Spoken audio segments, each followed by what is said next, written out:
नमस्कार दोस्तों, आप देख रहे हैं बिजनेस टुडे टीवी। मैं हूं साक्षी बत्रा और आज के इस शो पर हम बात करने वाले हैं बहुत ही इंटरेस्टिंग स्पेस म्यूचुअल फंड्स के बारे में और खास तौर पर एनएफओ के बारे में।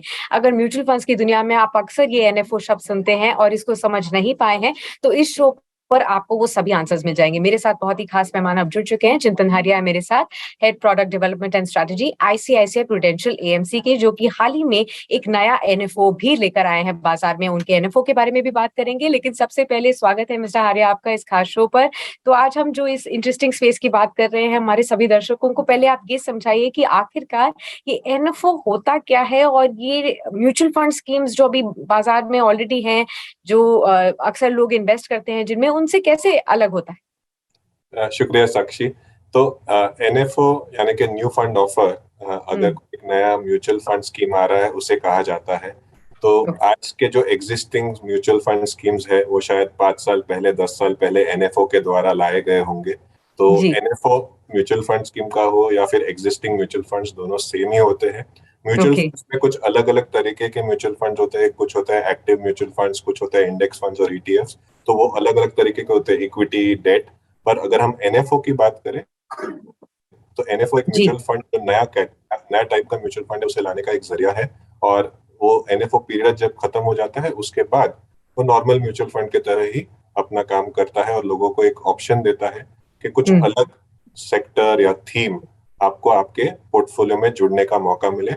अगर हम जनवरी 2022 की बात करें तो हमने भारत का पहला silver ETF fund of fund और सिल्वर ईटीएफ लाया था। और वो एक मौका दे रहा था भारतीय निवेशकों के लिए कि वो चांदी, जिसमें इसके पहले शायद इजीली इन्वेस्टमेंट करने का मौका नहीं था, म्यूचुअल फंड के द्वारा चांदी में निवेश करने का मौका अभी लोगों के पास है। तो कोई भी नया फंड आता है वो लोगों को एक ऑप्शन देता है कि अगर उनके ओवरऑल पोर्टफोलियो एसेट एलोकेशन में वो फिट बैठता है तो वो उसे निवेश कर सकते हैं, एनएफओ के वक्त भी और एनएफओ के बाद भी। जी, आपने ये बहुत ही अच्छी बात बताई। इसी के बारे में मैं पूछना चाह रही थी कि अक्सर लोग ये सोचते होंगे कि मैं एक नए फंड ऑफर में क्यों निवेश करूं जब मेरे पास ऑलरेडी 3-4 म्यूचुअल फंड्स की स्कीम चल रही हैं। तो ये उनको समझाइए कि एक नए एनएफओ जो भी आता है तो उसका बेनिफिट क्या होता है, किस तरीके की अपॉर्चुनिटीज वो इन्वेस्टर्स को देते हैं? आपने सही कहा कि अगर आपके पास ऑलरेडी 3-4 म्यूचुअल फंड है, पर कैसे तरह के म्यूचुअल फंड है आपके पास? इक्विटी में अगर म्यूचुअल फंड है तो शायद आपके पास large cap, mid cap, small cap होगा, पर आपके पास सिल्वर नहीं होगा, गोल्ड नहीं होगा। अगर आपके पास लार्ज कैप, मिड कैप है और आपके पास शायद स्मॉल कैप का नहीं है, तो कोई स्मॉल कैप का इन्फो आ रहा है और आपको निवेश करना है तो आपको एक मौका मिल जाता है। हाल ही में हमने देखा कि हमने एक हाउसिंग का एनएफओ भी लॉन्च किया था, क्योंकि भारत में लंबी अवधि के लिए हाउसिंग मार्केट में तेजी रहेगी, ऐसा हमारा मानना है। क्योंकि घर की जरूरत तो सभी को होती है और भारत में पॉपुलेशन भी बढ़ रही है। तो अगर आपके पास हाउसिंग सेक्टर में अगर निवेश करने का मौका मिल रहा है, क्योंकि आपके पास एग्जिस्टिंग फंड्स में नहीं होगा, तो वो भी एक मौका देता है। तो निवेशकों के पास अगर एग्जिस्टिंग फंड्स है और एक लार्ज कैप है और एक लार्ज कैप एनएफओ आता है तो शायद निवेश करने की जरूरत नहीं है। पर अगर आपके पास एग्जिस्टिंग पोर्टफोलियो में कहीं कुछ चीज मिसिंग है तो उसमें आप जोड़ सकते हैं एनएफओ के द्वारा। ठीक है, तो अब ये बताइए कि अक्सर जब भी हम एनएफओ देखते हैं, जैसे कि अभी आपने भी हाल ही में लॉन्च किया है 14 सितंबर को अपना एनएफओ, उसके बारे में भी हम डिटेल में बात करेंगे। ये आपने एक 15 दिनों के पीरियड के लिए आप लेकर आए हैं, तो अक्सर ये एनएफओ केवल 15 दिनों के आसपास के लिए ही आते हैं, तो मौका केवल सिर्फ इन 15 दिनों के लिए है या फिर आगे भी मौका मिलता है निवेशकों को इन्वेस्ट करने के लिए? जो भी नए फंड ऑफर होते हैं उनका जो सबसे ज्यादा पीरियड होता है ओपनिंग का, वो 15 दिन का होता है। उससे कम पीरियड के भी हो सकते हैं, पर आमतौर पर जैसे आपने कहा कि 15 दिन तक एक कोशिश जारी रहती है कि जितने निवेशकों के पास हम पहुंच सके, उन्हें समझा सके कि ये एनएफओ में क्या खास है और पैसा इकट्ठा किया जाता है। वो एनएफओ पीरियड खत्म होने के बाद लोगों को अलॉटमेंट होता है, लोगों को यूनिट्स दिए जाते हैं और उसके 5 से 6 दिन बाद वो यूनिट्स वो रिडीम भी कर सकते हैं और नया निवेश भी कर सकते हैं। तो जो ओपन एंडेड स्कीम्स होते हैं उसमें एनएफओ पीरियड के बाद भी आप निवेश कर सकते हो, कोई भी अलग म्यूचुअल फंड के जैसे ही। और इस चीज में मतलब इन्वेस्टर्स को जो 15 दिन है या फिर 7 दिन है, जितना भी एनएफओ पीरियड है, उसमें एक मौका मिल जाता है कि आप देख लीजिए कि आपका जो ओवरऑल एलोकेशन उसमें फिट बैठता है, फिर आप उसमें निवेश कर सकते हैं। ठीक है, तो अब ये बताइए कि क्या किसी नए एनएफओ में जैसे आपका जो आया है उसमें कोई मिनिमम इन्वेस्टमेंट लिमिट है, कोई लॉक इन पीरियड भी होता है? इन सब चीजों के बारे में बताइए। तो म्यूचुअल फंड्स में लॉक इन एज सच सिर्फ ईएलएसएस स्कीम में होता है, जहां पर सेक्शन 80C का अगर आपको बेनिफिट लेना है तो आपको 3 साल के लिए लॉक इन रहता है। अदरवाइज आपको एग्जिट लोड्स रहते हैं कुछ कुछ स्कीम्स में, आप पैसा निकाल सकते हो, पर अगर आप 1 महीना या 12 महीने के पहले निकालते हो तो आपको कुछ एग्जिट लोड लग जाते हैं। ये जो इंडेक्स फंड्स होते हैं, आमतौर पर इंडेक्स फंड्स में एग्जिट लोड नहीं होते आमतौर पर वो हर फंड का अलग अलग होता है। ये जो एनएफओ की हम बात कर रहे हैं, ICICI prudential Nifty 50 equal weight index fund है, जहां पर न्यूनतम निवेश आपका 5,000 रुपए से शुरू कर सकते हो आप, और उसके बाद आपको अगर एसआईपी भी करना है, यानी कि मंथली हर महीने आपको पैसा लगाना है, तो वो भी आप एसआईपी जी। भी चालू कर सकते हो, और उसमें कोई लॉक इन एज सच नहीं है। अच्छा, ठीक है। अब ये बताइए कि कोई भी जो फर्स्ट टाइम इन्वेस्टर है, अगर इस एनएफओ के बारे में हमारी ये बातचीत सुन रहा है और उनको इंटरेस्ट आ चुका है कि वो इस एनएफओ में इन्वेस्ट करें, तो ऐसी कौन सी चीजें हैं जो कि इन्वेस्टर्स को पहले चेक करनी चाहिए एनएफओ में निवेश करने से पहले? किसी भी एनएफओ में निवेश करने के पहले निवेशक को पहले ये देखना चाहिए कि आपके ओवरऑल पोर्टफोलियो बैलेंस कैसा है, आपका एसेट एलोकेशन में आपको क्या इक्विटी अलाउ करता है और ऐड करने के लिए। ऐसा भी जी। हो सकता है कि आपके पास बहुत सारा इक्विटी हो और नया इक्विटी में पैसा लगाने का चॉइस ना हो, या फिर आपके पास बहुत कम इक्विटी हो और आपको ये जो इक्विटी फंड है उसमें निवेश करने का एक मौका मिल रहा है। ये जो फंड है वो काफी खास है। अगर मैं फंड के बारे में अगर 1 मिनट चर्चा करना चाहूंगा, तो आमतौर पर जो आपके जो इंडेक्स फंड होते हैं, जो एक इंडेक्स को रेप्लिकेट करते हैं, उसमें जो टॉप होल्डिंग्स होते हैं उसका वेट्स ज्यादा होता है, क्योंकि वो जितनी बड़ी कंपनी होती है उतना ज्यादा वेटेज होता है। यहाँ पर जो निफ्टी 50 इक्वल वेट इंडेक्स है, जैसे कि नाम बता रहा है, जो निफ्टी के 50 स्टॉक है उसमें इक्वल वेटेज 2-2-2% का मिलता है। तो जो छोटे स्टॉक्स है उसको भी 2%, जो बहुत बड़े स्टॉक्स है उनको भी 2%।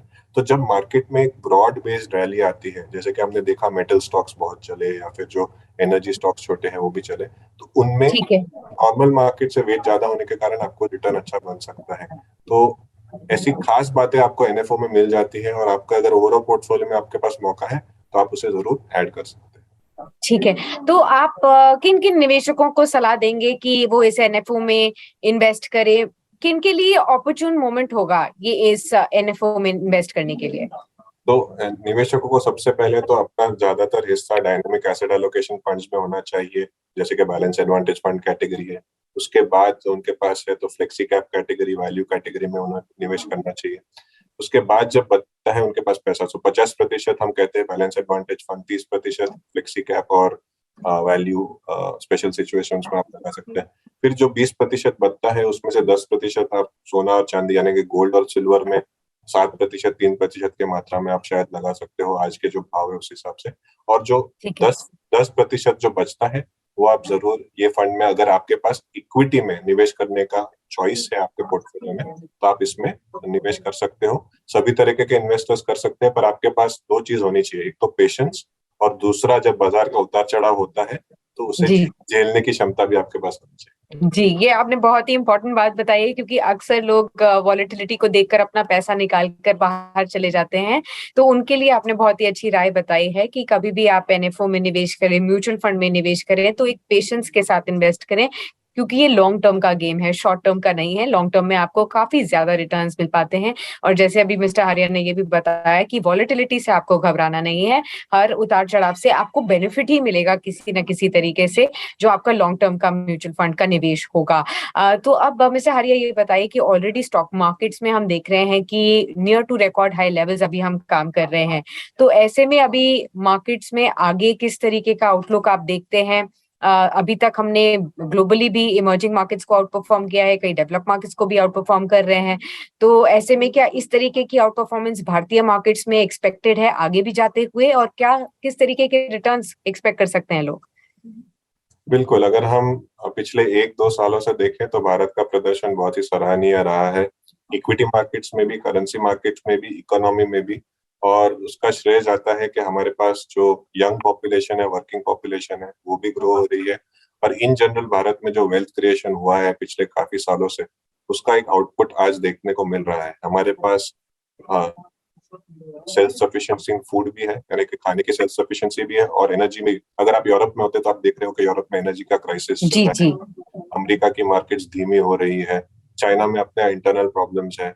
और भारत में ऐसे कोई भी प्रॉब्लम्स ना होने के कारण आज विदेशी निवेशकों के लिए भारत एक ऐसा डेस्टिनेशन है जो बहुत ही अच्छा डेस्टिनेशन उभर कर आ रहा है। तो हमारा ऐसा मानना है कि अगले 3 से 5 साल भारत का जो नॉमिनल जीडीपी ग्रोथ है वो डबल डिजिट में अगर हुआ तो उसका रिफ्लेक्शन मार्केट्स में भी दिखेगा।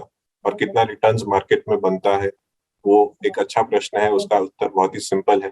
अगर आप मार्केट में टिके रहते हो 3 साल, 5 साल, 7 साल, 10 साल, जी हमारी अर्थव्यवस्था है यानी कि घरेलू सकल उत्पाद जीडीपी ग्रोथ, उसके साथ साथ आपके भी पोर्टफोलियो का ग्रोथ होगा। पर आप पेशेंस रखिए और घबराए नहीं। मार्केट जब गिरता है तभी आप और निवेश करते हैं तो आपको उसका फायदा मिलता है। और इसीलिए रिटर्न्स अगर मार्केट का आपको चाहिए तो आपको मार्केट में निवेश करके अच्छे से पेशेंटली रुकना चाहिए। ठीक है, बहुत बहुत शुक्रिया मिस्टर हरिया हमारे साथ इस खास शो पर बने रहने के लिए और बताने के लिए कि आखिरकार न्यू फंड ऑफर्स क्या होते हैं, किस तरीके से इन्वेस्टर्स इसे अप्रोच कर सकते हैं, कहाँ पर उनको फायदा मिल सकता है और कैसे बाजार में टिके रहकर लंबे समय में उनको मुनाफा कमाने का एक मौका मिल सकता है। बहुत बहुत शुक्रिया। शुक्रिया साक्षी। वीडियो पसंद आया तो हमें लाइक, कमेंट, शेयर और सब्सक्राइब जरूर करें।